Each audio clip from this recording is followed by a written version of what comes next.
Eh bien, bonjour à toutes et à tous, amis de l'horreur. On se retrouve pour un deuxième My Horror Show, avec une histoire que vous connaissez sûrement toutes et tous, car il s'agit évidemment de l'histoire de Jacques Quiri. Si vous ne savez pas ce que c'est, je vous invite à écouter la vidéo en entier. Après les nombreux retours positifs qu'a eu le premier épisode, il est clair que je ne m'en arrêterai pas là.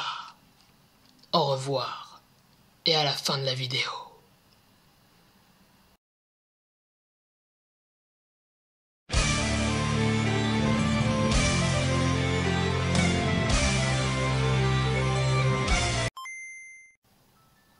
Peggy 16. C'était un beau jour d'été. Mon fils de 5 ans, James, jouait dehors derrière notre maison de banlieue. James a toujours été un garçon très calme. Il n'a jamais eu beaucoup d'amis. Mais il avait une grande imagination. J'étais dans la cuisine en train de nourrir notre chien Fido quand j'ai cru entendre James parler à quelqu'un derrière la maison. Je ne savais pas qu'il pouvait parler. Serait-il finalement fait un ami ? Être une mère célibataire est une chose difficile pour moi. Surtout de garder un œil sur mon fils. Ainsi, je me rendis dehors pour le voir. Quand je me rendis dans l'arrière-cour, je fus un peu confuse. James était la seule personne à être là. Se parlait-il à lui-même ? J'étais pourtant sûr d'avoir entendu une autre voix. « James, il est temps de rentrer !» ai-je crié. Il rentra immédiatement à l'intérieur et s'assit à la table de la cuisine. Il était environ midi, quand je me décidai à lui faire un sandwich à la dinde. « James, à qui as-tu parlé tout à l'heure ?» je lui demandai. James leva les yeux pendant un moment, puis il me dit en souriant « Je jouais avec mon nouvel ami. » Je lui servis un peu de lait et continuai à le questionner comme toute bonne mère. « Ton nouvel ami a un nom ? Pourquoi ne lui as-tu pas demandé de manger avec nous ?» James me regarda un moment avant de répondre. « Son nom, c'est Jack Quiri. » Je fus un peu étonné parce qu'il avait dit « Oh, c'est un nom plutôt étrange. À quoi ton ami ressemble ?» lui demandai-je, un peu confuse. « C'est un clown. » Un clown ? Il a les cheveux longs, un grand tourbillon et un nez pointu. Il a de longs bras, un pantalon bouffant avec des chaussettes rayées, mais surtout, il sourit toujours.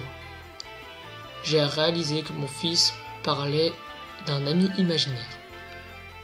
Je suppose que c'est normal que les enfants de son âge aient des amis imaginaires, surtout quand ils n'ont pas d'amis. C'est probablement une phase. Le reste de la journée se passa comme d'habitude. Il commençait à se faire tard quand je décidai enfin de mettre James au lit.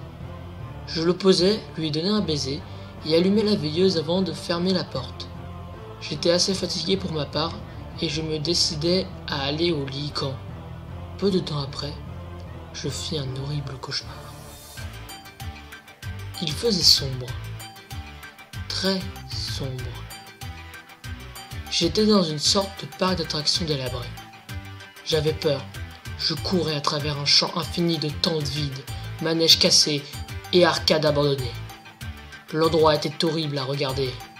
Tout était noir et blanc, des animaux en peluche, toutes suspendues à des nœuds dans les huttes de jeu, tous avec des sourires malades conçus sur leur visage. C'était comme si l'ensemble du parc me regardait, même s'il n'y avait rien d'autre de vivant en vue. Puis, soudain, j'ai commencé à entendre jouer de la musique. Le son de Pop Goes the Weasel qui se jouait sur un jukebox à travers le parc. C'était hypnotisant.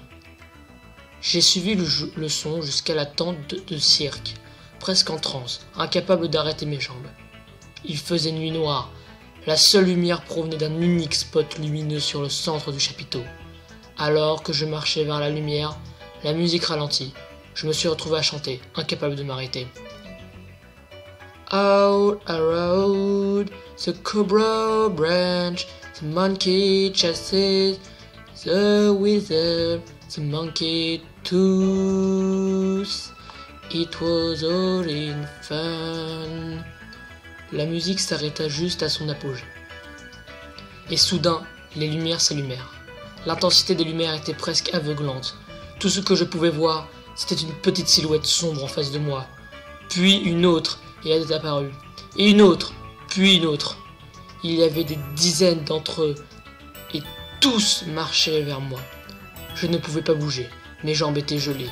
Tout ce que je pouvais faire était de regarder les obsédantes silhouettes qui approchaient, comme elles se rapprochaient. Je pus voir que c'était des enfants. J'ai remarqué qu'ils étaient tous horriblement défigurés et mutilés. Certains avaient même des coupures sur le corps, d'autres étaient gravement brûlés, et d'autres n'avaient plus de membres, même plus d'yeux. Les enfants m'ont entouré, griffant ma chair, me traînant sur le sol, me déchiraient à l'intérieur. Comme les enfants me griffaient, je m'évanouis, sur leur rire horrible, diabolique, monstrueux. Je me suis réveillé le lendemain matin dans une sueur froide. Après plusieurs respirations attelantes, j'ai regardé autour de moi et j'ai vu quelques-unes des figurines de James positionnées en face de moi sur la table de chevet. J'ai soupiré. James s'était probablement réveillé tôt et il avait déposé ici. J'ai ramassé les jouets et je me suis dirigé vers la chambre de James pour voir s'il était réveillé. Mais quand j'ai ouvert la porte, il dormait encore. J'ai juste haussé les épaules et placé les jouets de nouveau dans son coffre à jouets. Et je me dirigeais vers le salon pour déjeuner. Un peu plus tard, James s'est réveillé à son tour et je lui ai fait son petit déjeuner. Il était calme et semblait un peu mou. Peut-être qu'il avait bien dormi, ou plus, non. J'ai décidé de lui poser des questions sur les jouets. James, mon chéri, c'est toi qui as mis les jouets dans la chambre de maman ce matin? Ses yeux étaient tournés vers moi pendant un moment, puis, rapidement, il se retourna vers son bol de céréales. C'est Jack Kiri qui a fait ça. Je levai les yeux et répondis. Eh bien, demanda Jack Kiri de laisser les jouets dans ta chambre. James haussa la tête et termina son petit déjeuner, puis décida d'aller jouer dans l'arrière-cour. Je suis allé me détendre dans le salon et j'ai dû m'assoupir, car je me suis réveillé 2 heures plus tard. Merde, je dois surveiller James. Je m'étais un peu inquiété. 2 heures étaient passées et voilà que j'avais oublié ma résolution de le surveiller. Je sortis dans la cour, mais James n'était plus là. Cela commençait à m'inquiéter, alors je me mis à l'appeler. James! James! Où es-tu? C'est alors que j'entendis un rire provenant de la cour avant. Je me suis précipité à travers la porte à l'avant de la maison. James était assis sur le trottoir. Je poussai un soupir de soulagement et je me dirigeai vers lui. James, combien de fois je t'ai dit de rester dans l'arrière? James, qu'est-ce que tu manges? James me regarda puis fouilla dans sa poche et en sortit une main pleine de bonbons durs de toutes les couleurs. Cela m'a rendu très nerveuse. James? Qui t'a donné ces bonbons? Il ne répondit pas. James, s'il te plaît, dis-moi où tu as trouvé ces bonbons. Je ne pouvais voir les yeux de mon fils en larmes. Mais maman, c'est Jack Kiri m'a donné ces bonbons.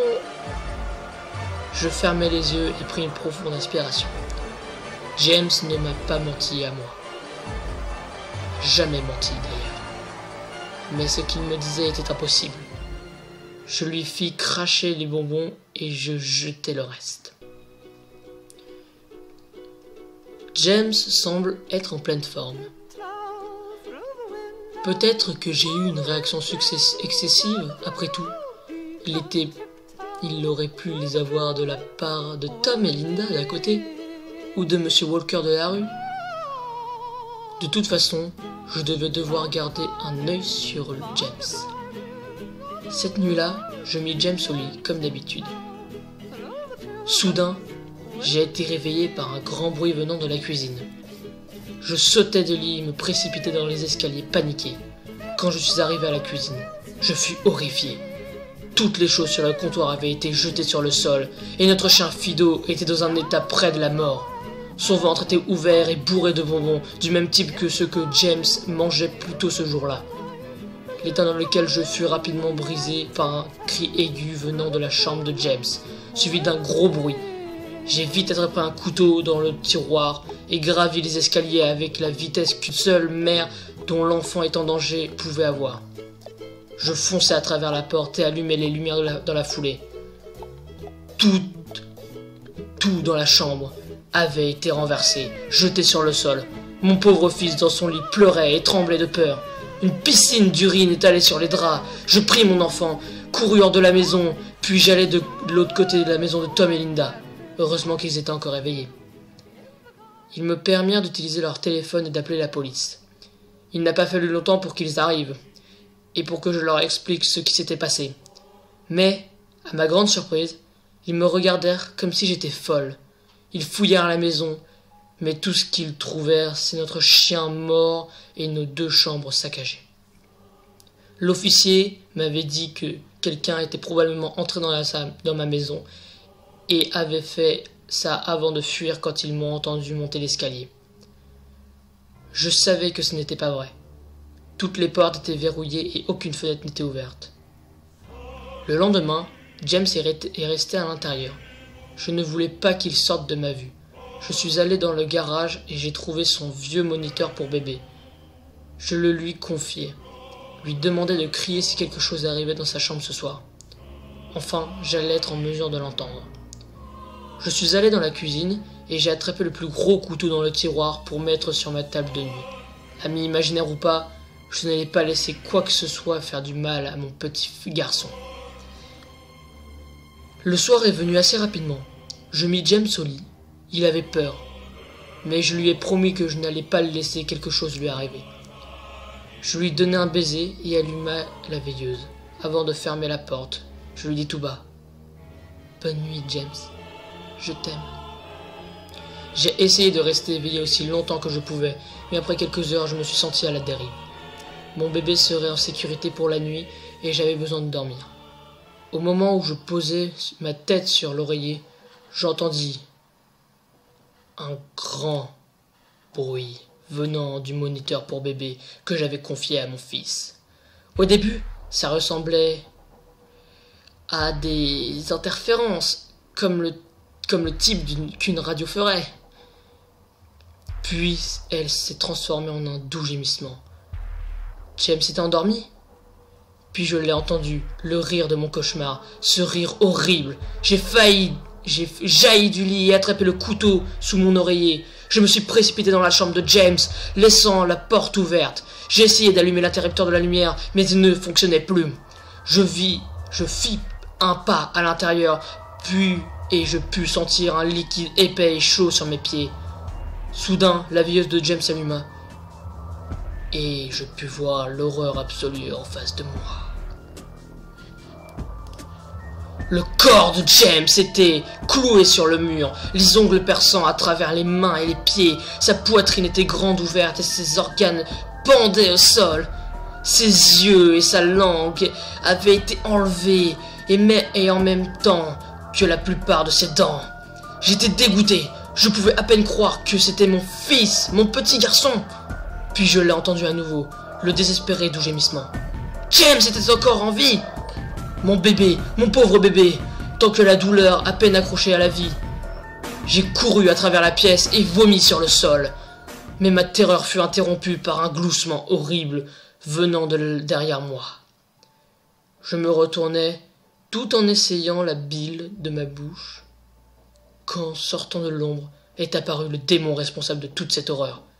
Jacques-Kyrie, la peau blanche telle la neige et les cheveux noirs emmêlés pendant jusqu'à ses épaules. Il avait des yeux blancs, entourés par des anneaux noirs sombres. Son sourire tordu, révélé par une rangée de dents aiguisées, il portait un costume de clown noir et blanc avec des manches longues et des chaussettes rayées. Son corps lui-même était grotesque, ses longs bras ballants le long de sa taille et sa façon dont il se tenait lui donnait un air presque squelettique. Comme une poupée. Il laissait échapper un rire écœurant comme pour me faire savoir qu'il était satisfait de ma réaction à son travail. Il se tourna ensuite lentement en face de James et se mit à rire encore plus à cette vue horrible. Cela a suffi à me secouer de ma terreur. J'ai craqué et gueulé. « Éloigne-toi de lui, salaud !» Je me suis précipité sur le monstre, le couteau au-dessus de ma tête. Je l'ai poignardé rageusement. Mais dès que le couteau l'a transpercé, il a disparu d'un nuage de fumée noire.